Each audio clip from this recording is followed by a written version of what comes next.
This year's N7 day was quiet. Too quiet. Which is why it might have been the calm before the storm of the biggest Mass Effect Next reveal yet, maybe as soon as next month's Game Awards. Let's dive into the quiet but extremely telling tease from a week ago before dissecting the Gamble tweet that probably means a floodgate of teases are about to open. After a bunch of product launches, including the new N7 coat, we finally got the reveal we were waiting all day for. And honestly, the way it was presented to us was a bit of a letdown. The tease itself was an N7 day chest in the recent BioWare release of the Veilguard, so essentially, it locked the tease behind purchasing and being somewhat far into the game. I get that a lot of the Mass Effect team worked on the game and that it was 1 week after the Veilguard's release, but I just didn't like the vibes of non-Dragon Age fans needing to wait for others to post about the tease first. And I say that as a Dragon Age fan. I get why it went down that way, but I didn't particularly like it. Anyway, once the contents of the Veilguard chest were revealed, we finally got to see what the heck was teased. And once we did, my theory on who the new N7 was got thrown out the airlock. Kinda. My prediction going into this year's N7 day was that we'd probably get clarity on who the new N7 was. And that's exactly what we got, but in a very roundabout way, because we first needed to interpret what the 4 items in the Veilguard chest were. The first item was a helmet called the Command Helmet, with the description saying it was the mark of leadership. An accentuated stripe the color of blood serves as a reminder of the lost. I don't know about you, but the helmet looks very similar to the new N7's, with the exception of the red stripe. More on that and the tag Beyond the Stars in a bit. The second chest item was armor called Paragon of Leadership, described as a modern practical fit that makes this the perfect armor for operatives trusted with command. And the final piece of armor was called Spectre of Battles Past, described as being formal enough to face a war council while still being functional on the battlefield. All 3 of these items had the tag Beyond the Stars, which I didn't know the significance of until I asked Kala, who also graciously provided the item screenshots of the chest items. About the tag, Kala said that it describes how the item was received. So if you purchased the deluxe edition of the Veilguard, any items associated with that purchase would have the tag deluxe. Items like the plate of the Blood Dragon were given to those who pre-ordered the Veilguard, with the tag being promotional. So basically, the tag represents the way that you received this item. So the Beyond the Stars tag means we literally received this item from beyond the stars, aka they're not from the world of Dragon Age. Which brings me to what these items from beyond the world of Thetis all mean. Every single item references one particular character from Mass Effect in some way. The helmet includes the word command, which is a couple letters short of commander. The Paragon of Leadership speaks for itself, because there was only one person who could lead through Paragon interrupts and dialogue choices. Even the description of this item uses the phrase, the perfect armor for operatives trusted with command, which describes one particular operative we controlled very well. And of course, the most on-the-nose named item of the bunch, the Spectre of Battles Past. The item itself is marked with N7 colors, and there's only one Spectre we know of that is both an N7 and a Spectre. Every single one of these teases are meant to get us thinking about Commander Shepard, but not just in a, oh yay, look at all these Shepard references type of way. No, it's very clearly trying to point us to one interpretation, which is cemented by the last item found in the Veilguard chest. The fourth and final item was a note titled Command Armor Note, which outlined the thoughts of the one Dragon Age character who has very deep ties to Mass Effect. That character being Harding, who was voiced by Ali Hillis, and who also just so happens to voice Liara Tassoni. And here's what Harding said about the newly received chest. I guess this chest got lost in the Fade, and someone shepherded it to our doorstep. Is it just me, or does the armor look somehow familiar?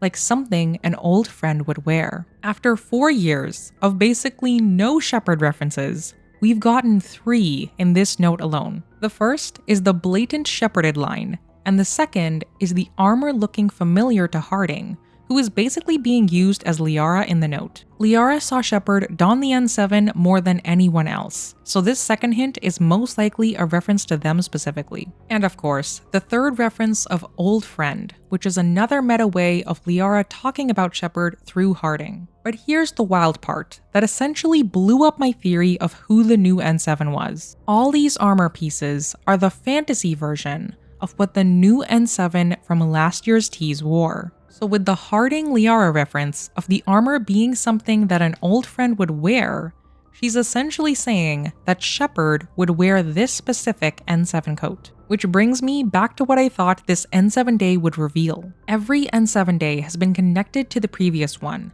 and the one question we all asked ourselves last year was who the heck this N7 was supposed to be. So even though this N7 day was quieter, what was teased gave us a very loud and clear message. There is only one person who can be described as a commander, paragon, leader, operative, specter, and of course, an N7. And that's Commander Shepard. But the absolutely craziest part is that while these words describe Shepard, they've also been associated with the armor set of the new N7, which to me makes the new N7 undoubtedly and unequivocally Shepard. If you followed along with the theories on this channel, this isn't something I saw coming, even though in hindsight, there's a lot of evidence that this was the case. With that being said though, not much else has changed about what I think the next game is going to do. I do think that the new N7 is still a rogue AI, so as of right now, my guess is that this N7 is a rogue AI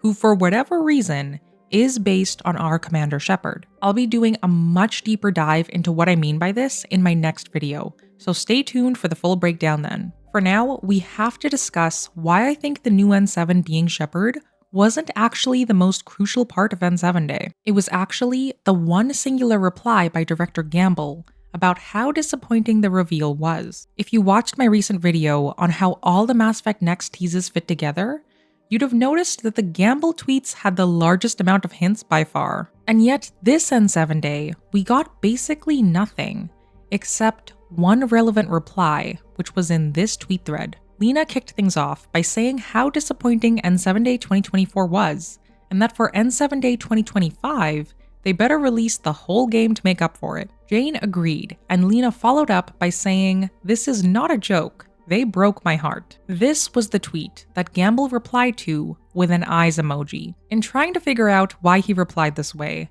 I searched if Gamble had used the eyes emoji any other times to figure out what he meant by using it. And weirdly enough, besides for way back in 2018, he had only used it 3 other times, all from this past November. The first was on a tweet by someone who wanted to contact BioWare about an insane Veilguard cosplay idea. The second was on Jez Corden's plea to all devs to not make the jump and interact buttons the same, which honestly, not wrong. And the final time was on the thread I showed earlier. So here's what I think this reply by Gamble on N7 Day meant. I think that the eyes emoji is the new way he's showing his liked tweets, which are no longer able to be checked because X removed that feature earlier this year. So by replying to this tweet with the eyes emoji, he's essentially giving it a like, similar to how he probably liked Corden's tweet about jump and interact buttons infuriatingly being the same. So with all that being said, did Gamble like this to imply that the next Mass Effect is going to release in 2025? No.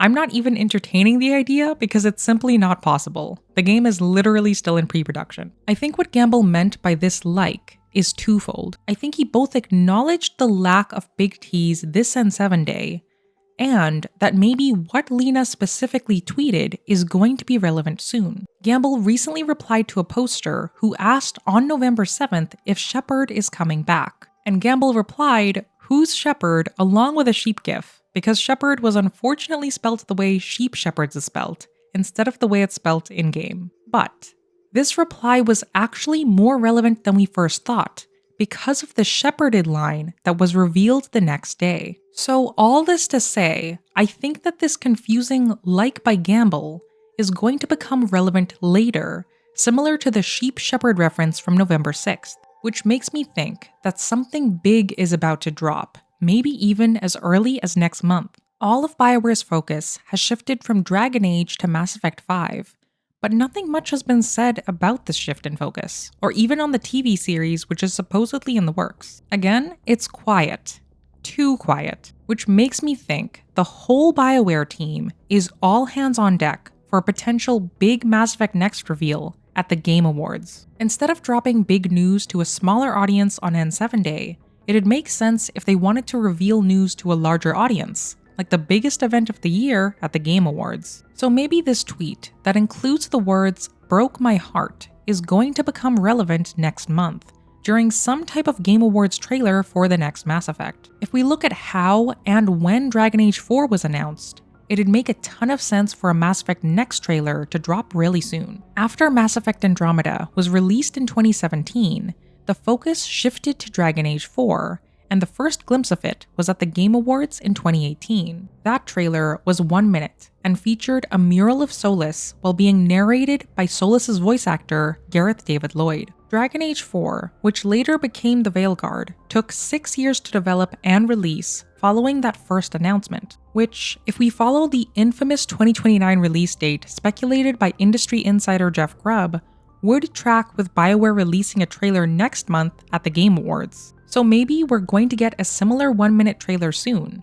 But I wouldn't expect any returning voice actors because of the ongoing strikes. Regardless of if we get a trailer next month though, the one thing I'm certain of is that the lack of any new teases this year means that next year's tease is going to be way bigger. Gamble has his finger on the pulse of this fanbase, so my gut feeling is that he wouldn't go completely radio silent, especially on N7 Day, if something big wasn't coming. Something major has dropped every year since 2020, so if you'd like to catch up on all those teases and what they mean for the next Mass Effect, watch this video next. See you there.